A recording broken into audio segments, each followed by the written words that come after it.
Bonjour à tous et bienvenue au Health Day de 50 Partners. Je suis Jérôme Mazurel, moi je suis le fondateur de 50 Partners. Et donc un petit mot rapide pour d'abord vous remercier d'être si nombreux pour cet événement. Je dis souvent que c'est vraiment le cœur de 50 Partners que de se rassembler et de venir échanger sur les sujets d'innovation.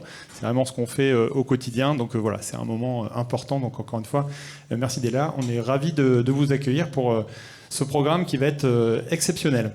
En deux mots, pour ceux qui ne connaissent pas bien 50 Partners, donc ça a été créé il y a presque 15 ans maintenant, ça ne nous rajeunit pas, mais voilà, il y a 4 verticales que sont la tech, le digital et la tech, l'impact, la santé et le Web3. Donc aujourd'hui, on va parler évidemment de santé, mais il faut savoir qu'il y a 4 écosystèmes 50 Partners, avec à la fois des accélérateurs pour les projets jeunes qu'on accompagne, et puis des fonds d'investissement pour continuer de financer ces projets.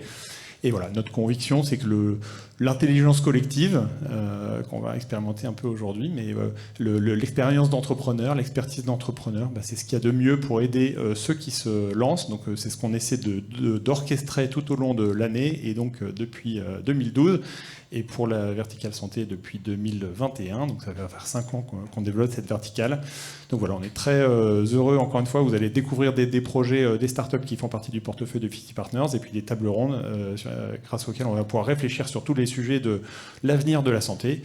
Donc voilà, merci encore. Et puis merci à toute l'équipe 50 Partners, l'équipe événementielle qui a organisé ce très, très bel événement dans ce très beau lieu, et puis évidemment l'équipe santé qui a organisé tout ça.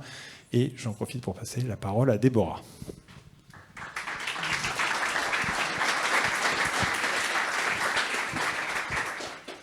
Bonjour à tous. Pour ceux qui ne me connaissent pas, je m'appelle Déborah Eisenberg. Je suis la directrice d'investissement en charge de l'accélérateur santé de 50 Partners.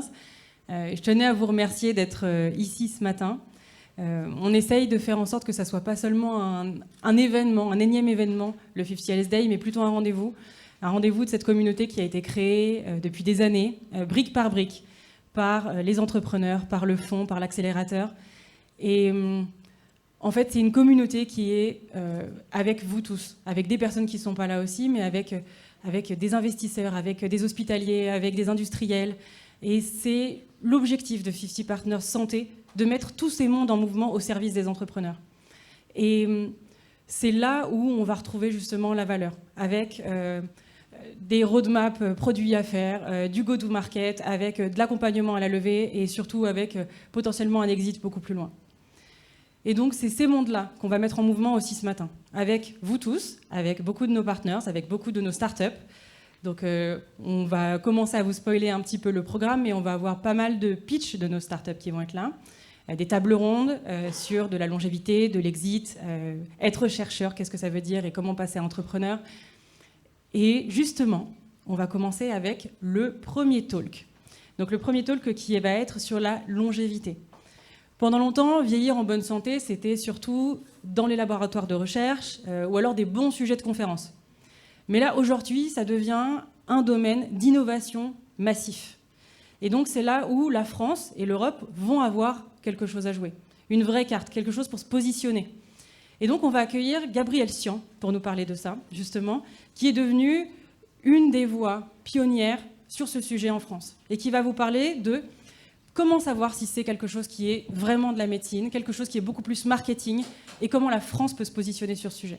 J'appelle Gabriel Sian à monter sur scène.